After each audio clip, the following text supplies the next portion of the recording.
どうも、ニュース猫です。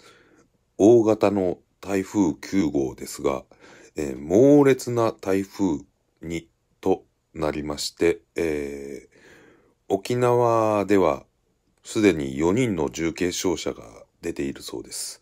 宮古島では瞬間風速が40メートルを超えたところもあるそうなので、今後十分周辺の方は気をつけていただきたいと思います。